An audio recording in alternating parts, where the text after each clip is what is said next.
Chapter 1. Echoes in the Night London. An October night in 1892.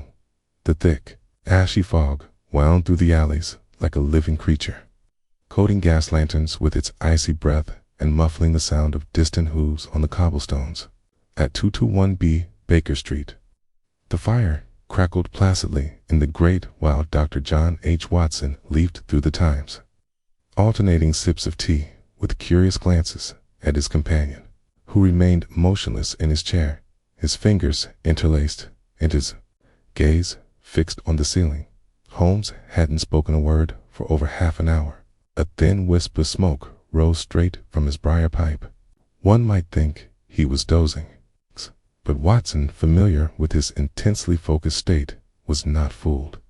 "Are you solving a hypothetical crime, or just philosophizing about Lestrade's inefficiency?" Watson inquired, half jokingly. "Watson?" Holmes replied without taking his eyes off the ceiling.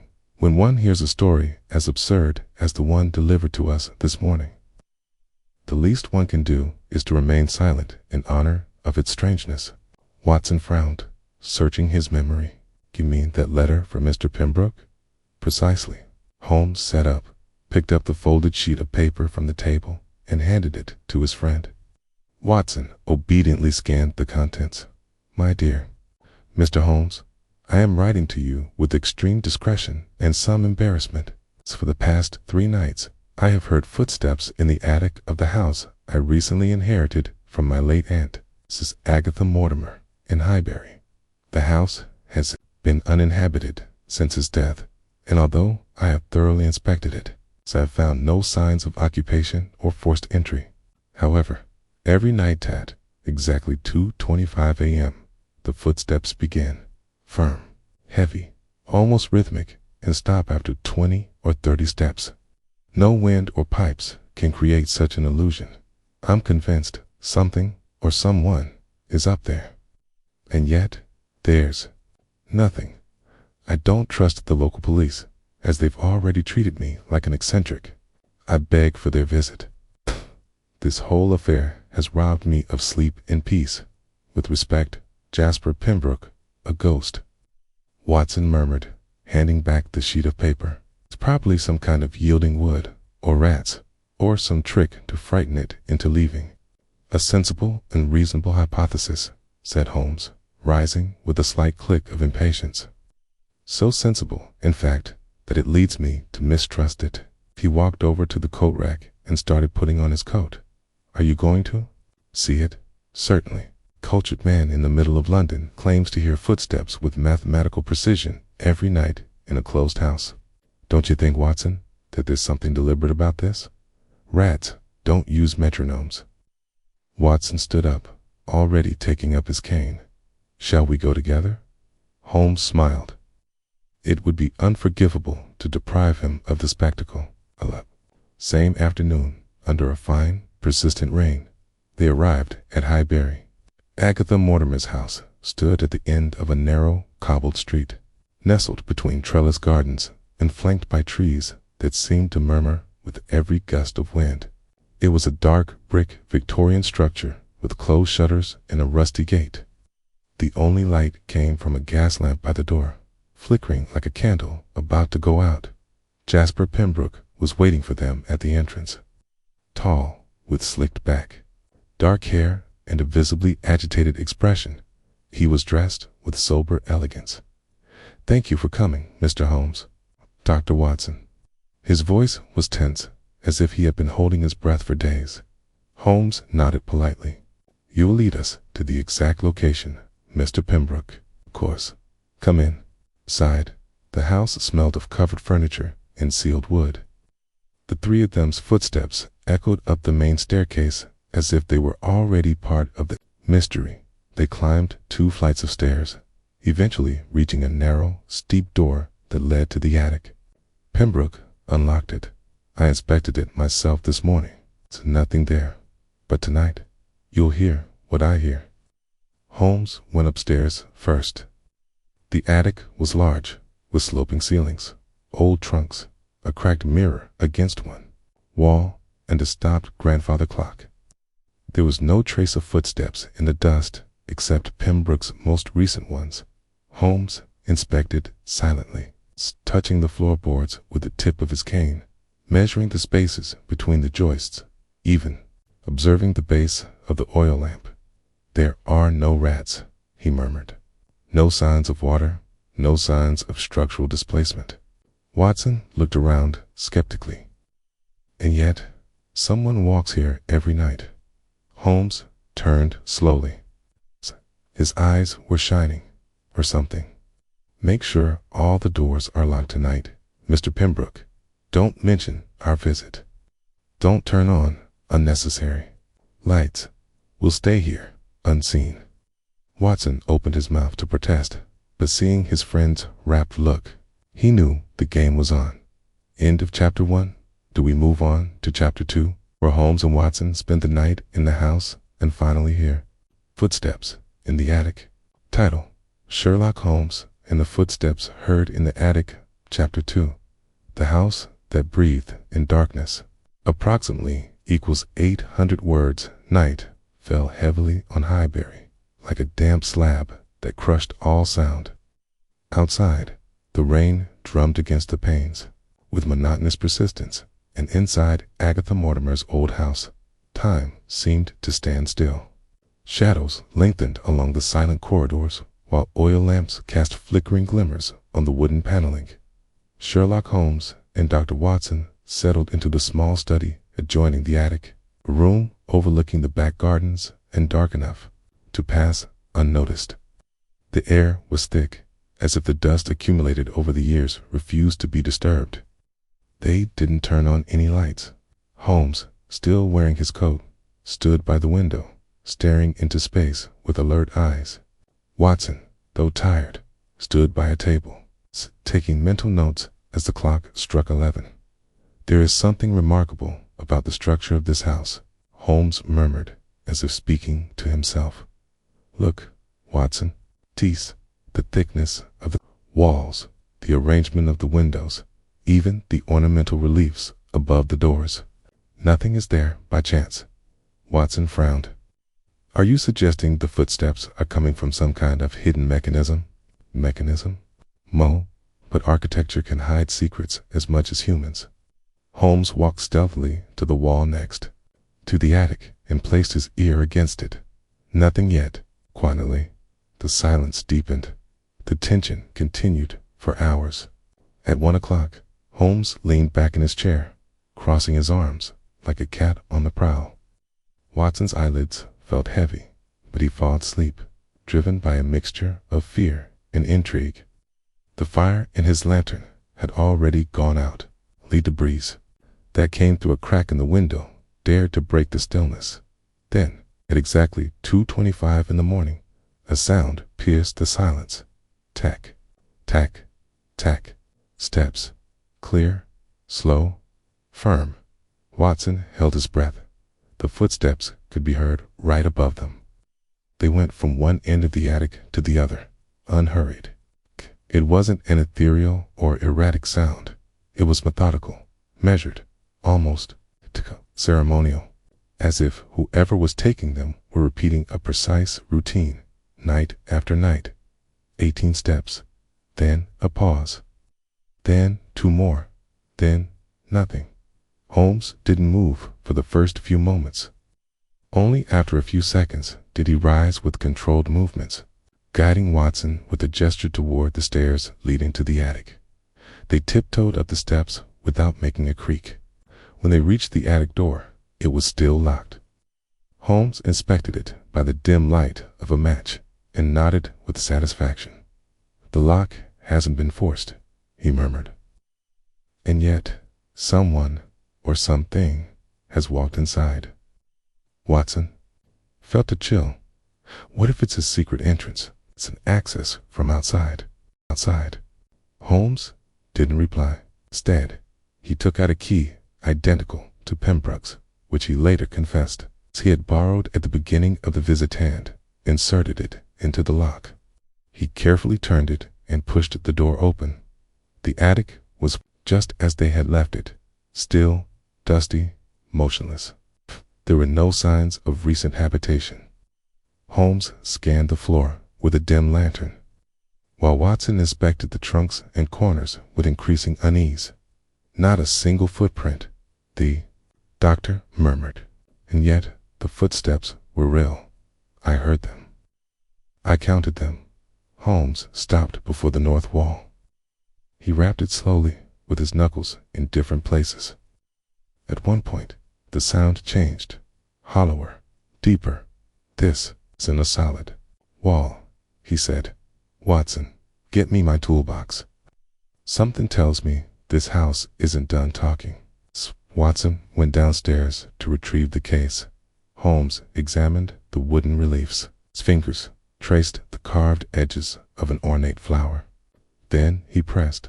A sharp click was heard from inside the wall, and a small portion of it moved slightly, revealing a hidden crevice. Holmes waited for Watson to return, and together they pushed carefully. The panel turned silently, as if waiting to be discovered.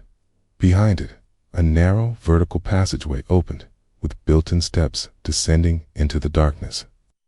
Hidden between the walls of the attic and the lower floors, Holmes exhaled through his nose, satisfied. Someone has been using this. Watson swallowed. To what end? Holmes looked at him, his eyes shining with a mixture of excitement and caution. That, my dear Watson, is what we shall find out tomorrow, in the light. End of chapter 2. Shall we continue with chapter 3, where Holmes inspects the hidden passage and approaches the first suspect? Title: Sherlock Holmes and the Footsteps Heard in the Attic. Chapter 3. A Passage Between Shadows.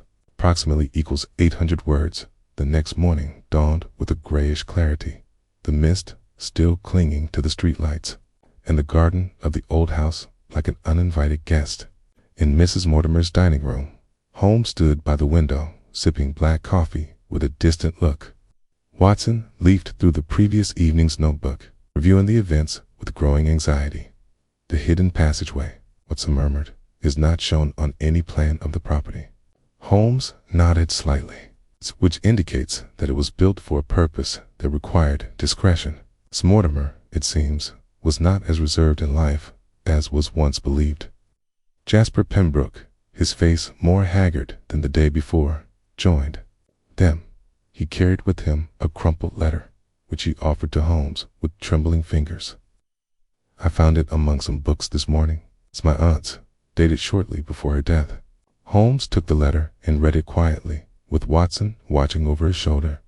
Dear Jasper, if you ever decide to make this house your own, please be careful with the attic.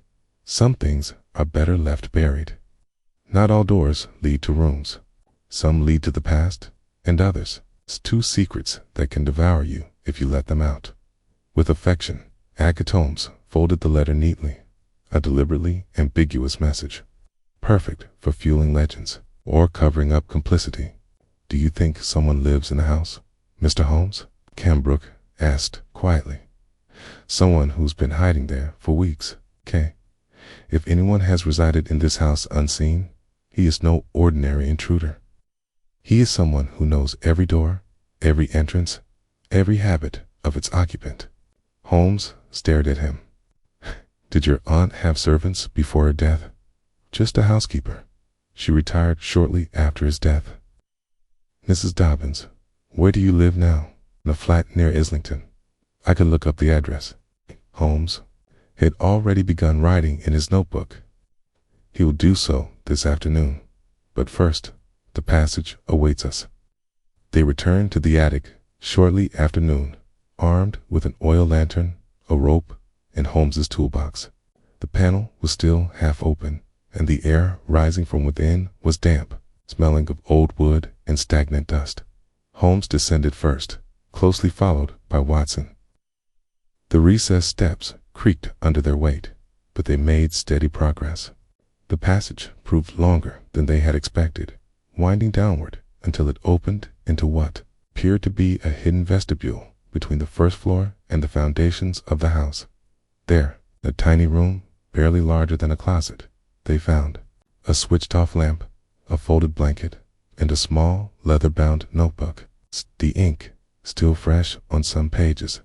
Holmes skimmed through it carefully, stopping at fragments written in close handwriting. I'm back. There's not much time left. They still walk around upstairs as if she wasn't there. But I did hear her. That night when they thought she was dead. The sound of boots. The same ones as back then. Watson looked at his friend with growing unease. Who wrote this? Holmes didn't reply immediately. He was examining the walls for another way out until he found a gap covered by a loose board. From there, a section of the second-floor corridor could be seen. Directly opposite the study, an observation post, Holmes murmured. Someone has been watching the movements of this house. Watson leaned forward. But for what purpose? Why remain hidden for weeks? Holmes turned sharply. Because he's not someone who should be here. Or because he's afraid someone might find out what really happened the night Agatha Mortimer died. Watson stood up slowly, putting two and two together. Are you suggesting that his death was not natural? Holmes carefully put the notebook away. I'm not suggesting anything yet, Watson. But this house speaks to us, only in whispers. Upon returning to the study, they found Pembroke standing in the hall, his face even paler. He was holding a cloth-wrapped object, an old pocket watch with the initials AM engraved on the case. He had found it on one of the hidden shelves in the drawing room, fallen behind a picture frame. It was my aunt's, he murmured, and it's broken. The time has stopped at 2:25. Holmes raised an eyebrow. The same time, the footsteps began. Watson said quietly. Holmes closed the lid of the watch with a soft click. Mrs. Mortimer may not have died alone, he said. And perhaps she didn't die the way everyone thought. End of chapter 3. Shall we move on to chapter 4, where Holmes interviews the former housekeeper, Mrs. Dobbins, and begins to glimpse the true background of the case. Title: Sherlock Holmes and the Footsteps Heard in the Attic, Chapter 4. The Lady of Silence approximately equals 800 words the following afternoon. Holmes and Watson headed toward Islington through a persistent drizzle. The hackney cab dropped them off in front of a row of modest terraced houses, their brick facades damp with rain and overgrown with dying vines. The number they were looking for, 32 Halberd Row, had a rusty gate and a peeling mailbox. Holmes examined the entrance appraisingly before knocking. The door was opened by a thin woman with an angular face and gray hair tied back in a tight bun. She wore a simple apron, and her eyes, deep-set but still bright, looked at the visitors with suppressed distrust. Mrs. Dobbins, Holmes asked with a courteous bow, double quotes. Yes. What do you want? My name is Sherlock Holmes. This is Dr. Watson. We've come to speak to you about your former employer, Mrs. Agatha Mortimer. The woman's face tensed slightly, but she didn't waver. I have nothing to say. The lady is dead, and what happened in that house no longer concerns me. Keynes nodded slowly, as if he had anticipated that answer. I understand. It's just curious, Mrs. Dobbins, that Mrs. Mortimer's will makes no mention of you, despite having served her for over 10 years. You'd think she'd hold you in high regard. The woman's eyes flickered, and her left hand, Watson noticed, tightly gripped the hem of her apron. Do you want to come in? He finally said. But I don't have any tea, nor patience. Holmes smiled faintly. Conversation will suffice. The house was simple, arranged with almost military precision. He offered them a seat in a small sitting room with simple furniture and a portrait of Queen Victoria hanging above the fireplace. I'm not used to talking about my former employers, Dobbins said, sitting stiffly in a chair across from them. But if you want to know how the lady died, it was peaceful. In her bed, a heart attack, the doctor said. Holmes tilted his head. And you were present. I was the first to find her in the morning. I called the doctor, and then her late husband's niece. No one else had any reason to come near. Not the immediate nephew, Mr. Pembroke. He lived abroad. He returned a few days later. The lady didn't talk much about him. Holmes took out a small notebook. Do you know of a leather notebook that was hidden in a secret room in the attic? Dobbins fell silent. His hand tightened on the apron again. I don't know anything about notebooks. Some footsteps in the early morning. Did you ever hear them? The woman looked up sharply. For the first time, she seemed genuinely alarmed. Do you hear them too? Yes. Watson sat up slightly in his chair. So you admit that you heard them? Dobbins looked down. When I lived there, sometimes I thought someone was walking around upstairs, but the attic was always closed. I thought it was just noises from the house, or dreams. And you never said anything to Mrs. Mortimer? No, she was reserved. There were things she didn't want to discuss. She had her way of life and secrets. She knew a lot about other people. She had hidden letters, boxes with names, things that weren't hers. Letters. Holmes asked with interest. Do you remember any of those names? Dobbins hesitated, then shook his head. No, Mr. Holmes, but I remember a box, a dark wooden one with a brass lock. I used to place it under the piano in the parlor. Sometimes would open it late at night, as if waiting for news of someone. Holmes exchanged a quick glance with Watson. And did anyone else know about that box? Maybe the gardener? But he left months before the lady died. She had no one else close to her. Do you think he died of natural causes, Mrs. Dobbins? The woman shuddered. I think Mrs. Mortimer knew something was coming. The last few weeks she'd been nervous, looking out the windows, listening to the walls.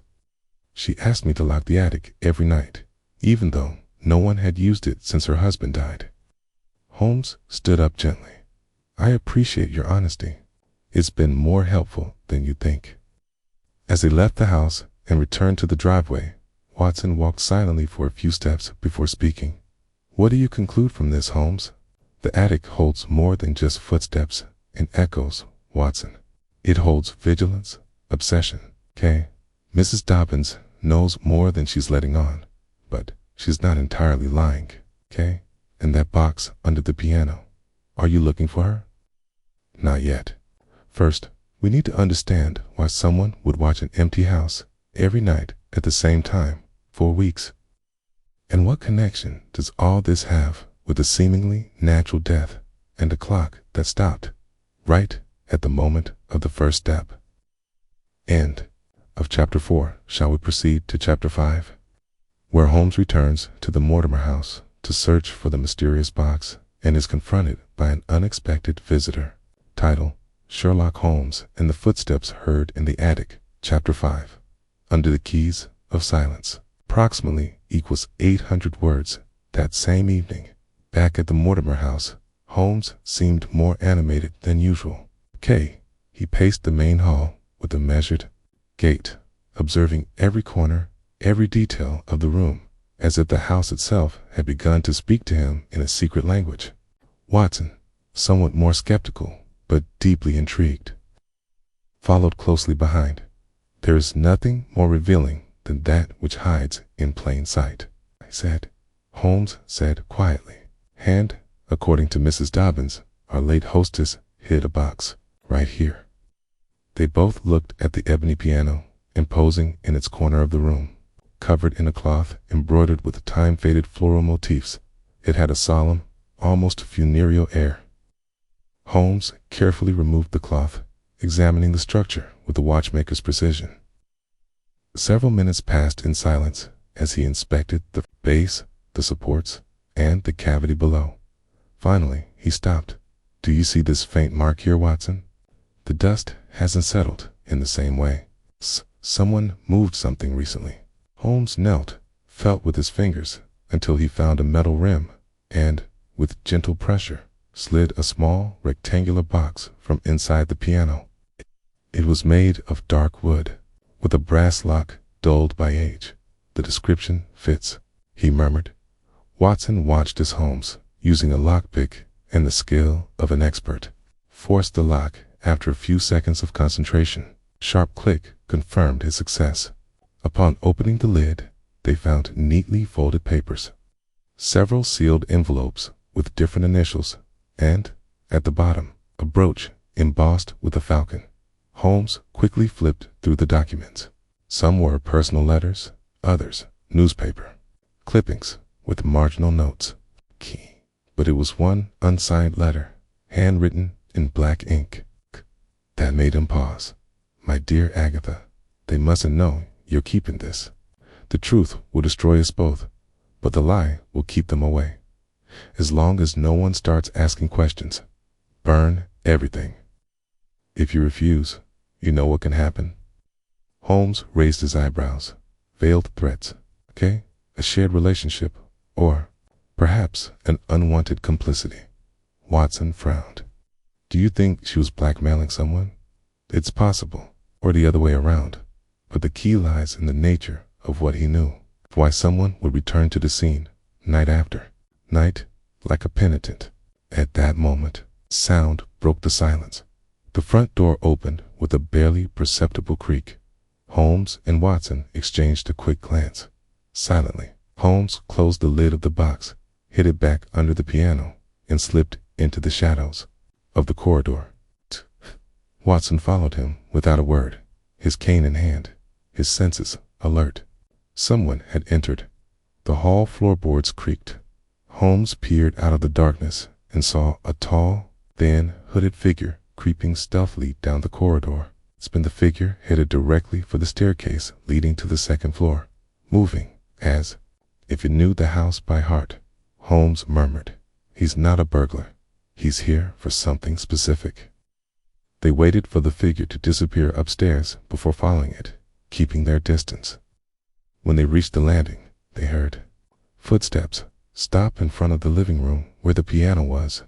A frustrated whisper escaped the figure as it couldn't find what it was looking for. Then, with sudden movement, he began to rummage through the furniture, opening drawers, pushing chairs, and tearing off covers.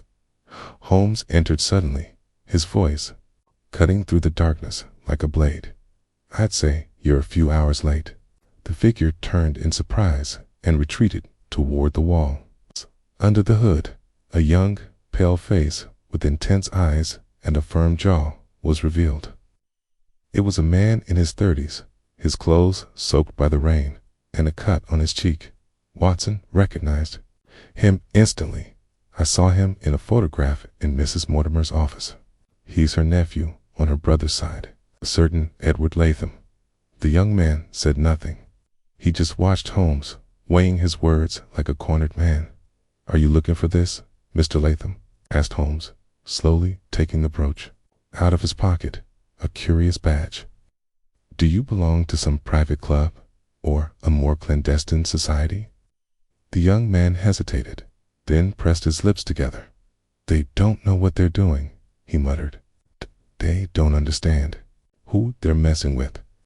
Holmes stepped forward calmly. "On the contrary, every night you climb through a hidden passage to the attic. Make sure the clock remains stopped at 2:25 and repeat the same ritual of steps, an empty dance that would only make sense if—" Holmes stopped. He looked at the young man intensely. "If you were afraid that your aunt's spirit would return to remind you of something you had not accomplished." Edward's face paled even further. "It's not what you think." "I don't," but he didn't finish the sentence. Holmes raised a hand. "We'll find out. Tonight, Mr. Latham, you're staying. And if you want to avoid scandal, you'd better start talking." End of chapter 5. Shall we continue with chapter 6? Where Edward's interrogation reveals dark fragments of Mrs. Mortimer's past and casts new doubt on her death. Title: Sherlock Holmes and the Footsteps Heard in the Attic. Chapter 6. The Broken Pact. Approximately equals 800 words. The rain was still drumming against the windows as Edward Latham sat in the study, still soaked, his hood down and his fists clenched on his knees. Across from him, Holmes stood, serene as an unhurried judge. Watson, to the side, kept his eyes on the young man's face, searching for the cracks where the truth might seep in. "I'd better start from the beginning." Holmes said in a firm but measured tone. You know this house too well to have visited it for the first time tonight. Edward looked up slowly. Under the tension, there was a hint of resignation in his expression. I used to come here as a child, he admitted. My father was Agatha's younger brother. After his death, my aunt took me under her wing for a few years, but I was never truly welcome. Just an annoying replacement, someone she tolerated out of obligation. And then, Watson asked. Then, we argued. She accused me of stealing money from her desk. I denied it. She kicked me out of the house and disinherited me. I never went back until I learned she was dead. Holmes watched unblinkingly. And what brought him back now? Edward hesitated.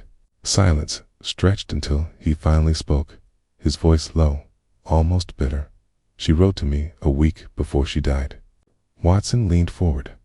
What did the letter say? Not much, just one sentence. The truth is coming. I'll be ready this time. Come, if you have the courage. Is it preserved? Holmes inquired.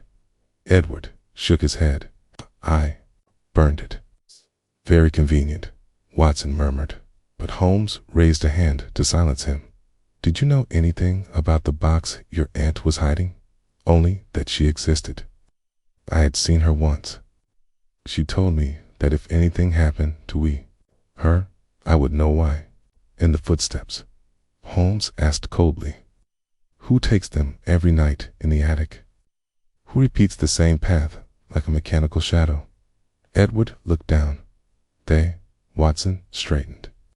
So, you confessed to using the secret passage? Young man nodded.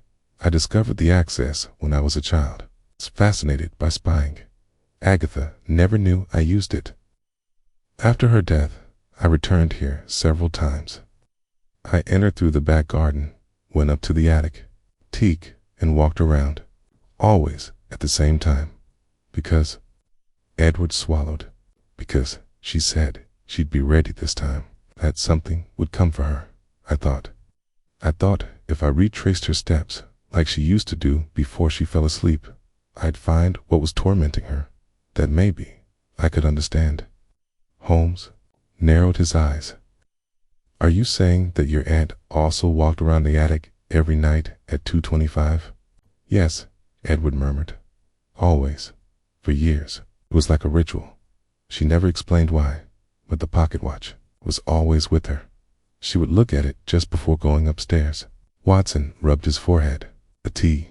And no one in the house ever commented on that strange habit. Everyone ignored it, or pretended to. But I heard it, every night. Tick, tock, tock. His voice faded to a whisper. Holmes crossed his arms, thoughtful. What did those footsteps mean? Why were they always the same route? What did that particular hour indicate? Edward shook his head. I never knew, but someone else did. 'Cause when I came back the second night, I found someone had left a handkerchief on the attic floor. It had the perfume she used on it, as if someone else was repeating the routine, too. Watson opened his mouth, but Holmes stopped him with a subtle gesture. His eyes shone with absolute concentration. Where is that handkerchief now?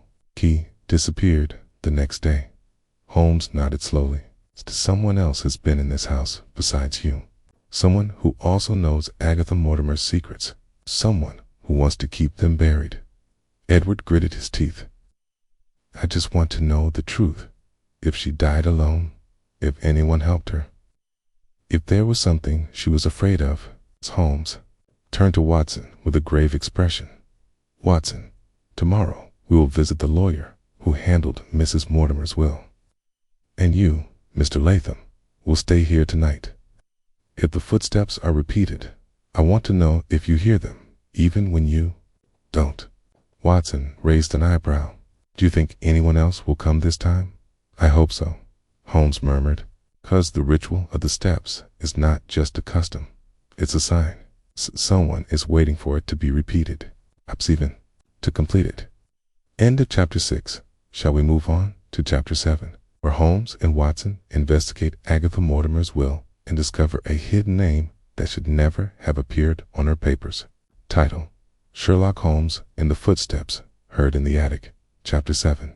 The name that should never have appeared approximately equals 800 words. The morning was gray. As if London knew something was still lurking in the cracks of the case. Fog seeped through the bars at the gates and hung over the rooftops like a silent warning. Holmes and Watson crossed the heart of the city toward the office of Mr. Albert Trenwith, the notary charged with executing Agatha Mortimer's will, a lawyer of sober reputation, but not especially brilliant, Holmes commented as they stepped out of the rental car. The kind of man who prefers not to ask questions, even when the answers are suggested. The office was in a discreet office on Chancery Lane, with crowded bookshelves and a strong smell of old paper. Mr. Trenwith, with a white mustache and round glasses, greeted them with a mixture of courtesy and caution. He was clearly surprised by their unexpected visit. "What can I do for Mr. Holmes and Dr. Watson?" he asked neutrally. Holmes was direct. "We've come regarding the will of Mrs. Agatha Mortimer. We're interested in knowing if her papers included any names beyond her known relatives." "Anyone not publicly mentioned?" The lawyer frowned. "Aren't you concerned about confidentiality, Mr. Holmes?" Holmes leaned slightly towards him. "When a woman dies surrounded by secrets, and her house guard steps that have no owner, confidentiality becomes a threat disguised as a virtue." Trenwith hesitated, but at Holmes's sharp gaze, he stood up and walked over to a filing cabinet. He took out a leather-bound folder and placed it on the table with precise movements. "The official will is here." But he opened an inside flap and took out a yellowed sheet of paper, carefully folded. This was delivered in a sealed envelope, to be opened only if any subsequent claims arose. It never was, until now. Holmes took the document, carefully unfolded it, and read it quietly while Watson watched from his shoulder. "In the event that the contents of my will are contested, I wish to state that the sum of £5,000 is to be given discreetly to our Ellerina, out of affection, okay, but out of silence. The rest of my assets are to remain under the control of anyone who will not publicly claim them." Watson frowned. "Who is our Ellery?" Trenwith shook his head. "I don't know. No one by that name has ever come forward." Holmes remained thoughtful, drumming his fingers on the table. "And what about the person who doesn't publicly claim them?" What did Ms. Mortimer mean? The lawyer shrugged. "Okay, we assumed it was your exiled nephew, young Latham, and Pembroke. Did he receive the property by legal right?" "Yes, the immediate heir, according to the official will. But something about his attitude struck me as uninterested, as if, rather than accepting the house, he wanted to forget about it." Holmes closed the document with a sigh. "This confirms that Agatha Mortimer wasn't just afraid of the truth coming out. She took active steps to silence it.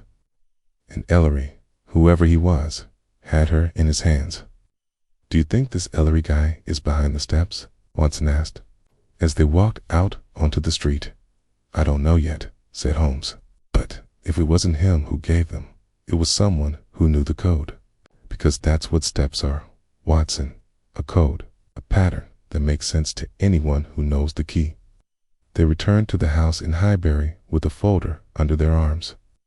When they arrived, they found Edward Latham in the living room, visibly upset. "I haven't slept," he said. "There weren't any footsteps last night." It's for the first time in weeks, as if they knew you were here now. Holmes stopped dead in his tracks. "No one went up to the attic." "No one. I checked the panel, locked from the inside. No movement." Holmes looked toward the piano. The case was still intact. T picked up the falcon brooch and held it up to the light. The falcon, a symbol, or a signature. Watson watched him, intrigued. "Do you have a theory?" Holmes smiled slightly. "I have a suspicion that it needs nourishment. We won't sleep tonight. will place invisible thread across the entrance to the passage and chalk marks on the attic floorboards. If anyone walks, we'll know. Edward looked uneasy. What if he shows up? Then, Mr. Latham, Holmes said in a low but firm voice, perhaps we may at last know what truth so terrified your aunt that she chose to hide it among footsteps, stopped clocks, and wills that did not speak clearly. End of chapter 7. Shall we proceed to chapter 8? Where Holmes' plan reveals an unexpected presence during the night, and a new clue leads to a yet unexplored part of the house. Title: Sherlock Holmes and the Footsteps Heard in the Attic. Chapter 8. The mark on the chalk, approximately equals 800 words. Night fell like a thick blanket over Highbury. The Mortimer house seemed quieter than ever, as if holding its breath for what was about to happen. The windows remained covered, the lamps unlit, and the watches except for the pocket watch, eternally struck 2:25s, had been stopped by Holmes's command. The attic, that space suspended between ceiling and darkness, had been carefully prepared. Holmes placed extremely fine fishing lines across the entrance to the secret passage and small slivers of glass in strategic locations to detect vibrations. But the most curious thing was the white chalk mark he drew on the old floorboards, a sinuous, spiral line that only someone walking precisely could avoid disturbing. Watson watched the preparations in silence, recognizing the change in Holmes's energy, more alert, more restrained, like a cat tense before the pounce. What exactly do you expect to happen? The doctor finally asked in a low voice. Holmes did not take his eyes off the floor as he spoke. Let the ritual continue, and in doing so, may it reveal its true purpose to us. Edward Latham remained downstairs, instructed to remain in his room with the lamp off. The young man had complied without protest, visibly uneasy since Holmes showed him the name, R. Ella Ryan, the document found in Trenwith's office. Do you know him? Holmes had asked. Edward didn't respond. He just looked down, his face pale as wax daub. Holmes and Watson settled into the study adjoining the attic. The curtains were closed. The fire was out. Only the faint glow of a lantern, wrapped in cloth, illuminated their faces. Holmes consulted his watch. 2:20-4. Silence. 2:25. And then the steps began. Tack, tack, tack. Watson held his breath. It wasn't his imagination.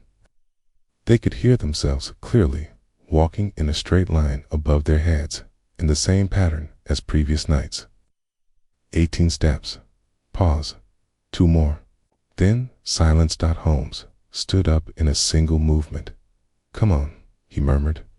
Quietly, quietly. They both climbed with extreme caution, avoiding the creaking steps. When they reached the attic door, Holmes examined the thread. Intact. He pushed the door open slowly. Inside, everything looked as it had before. But in the gloom, Holmes walked toward the chalk spiral and stopped dead in his tracks.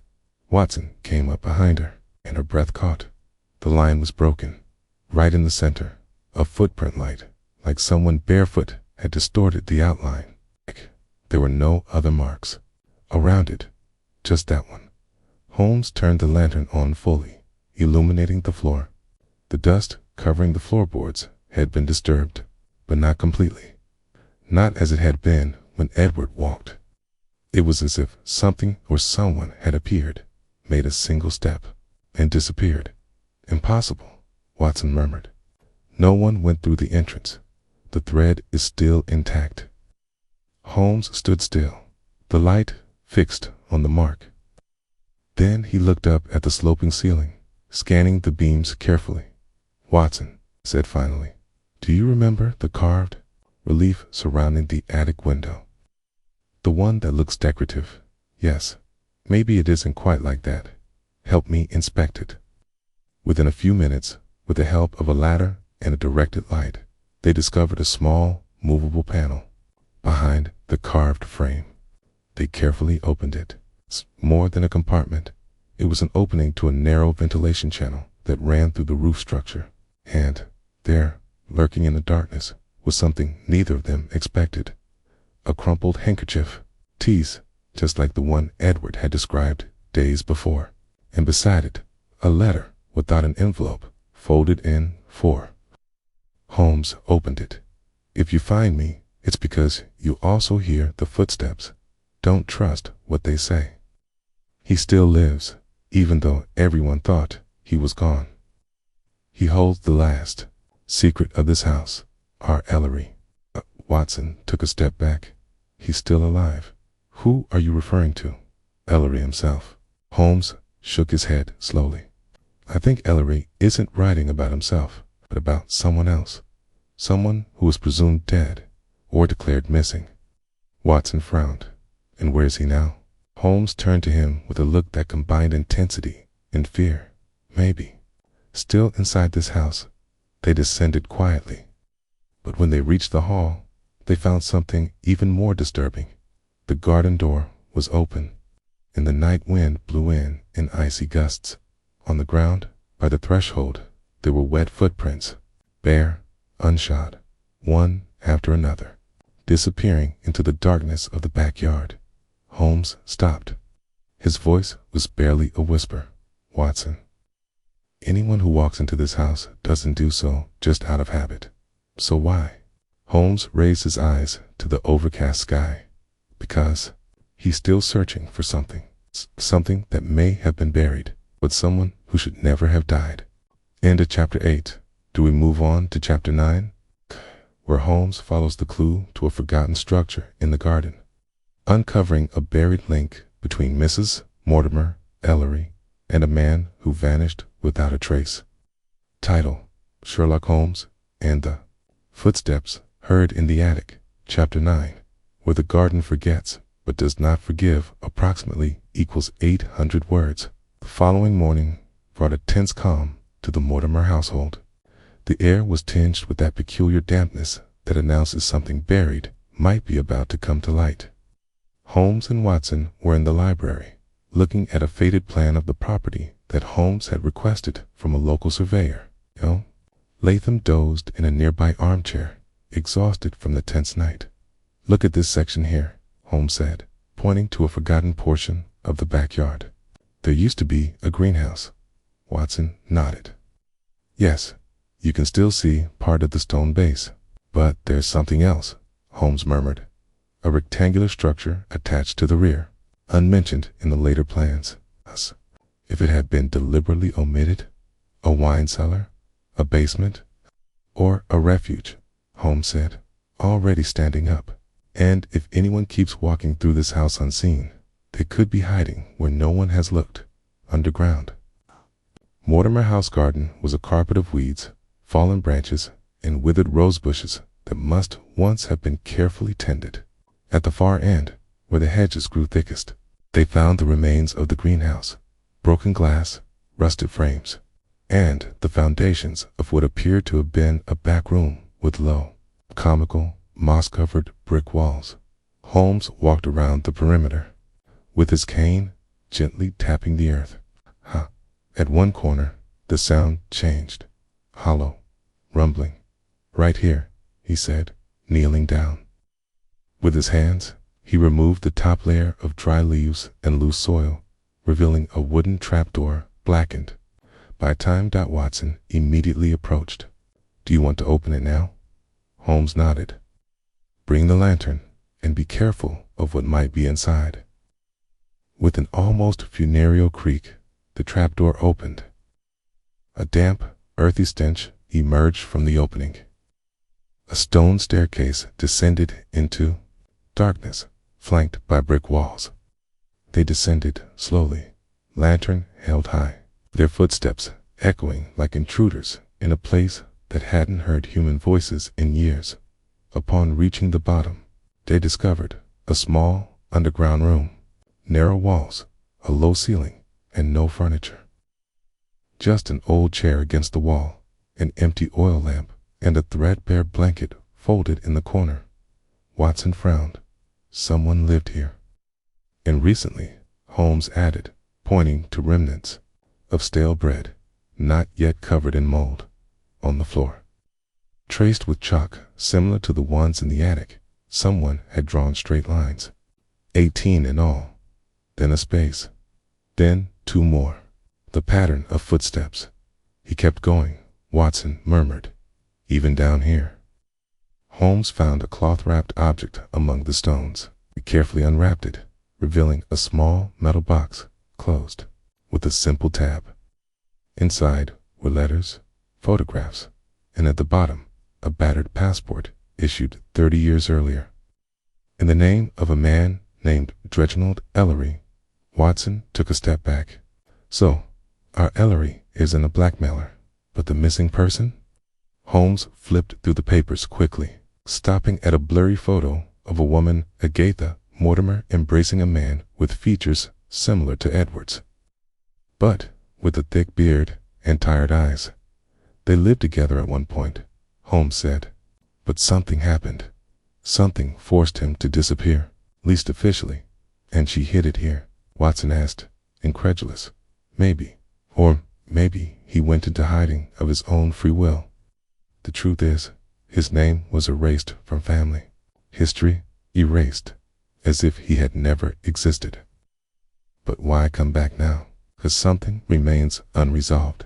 A promise, a pact, perhaps the contents of that box, or the place where she was buried. Watson shuddered.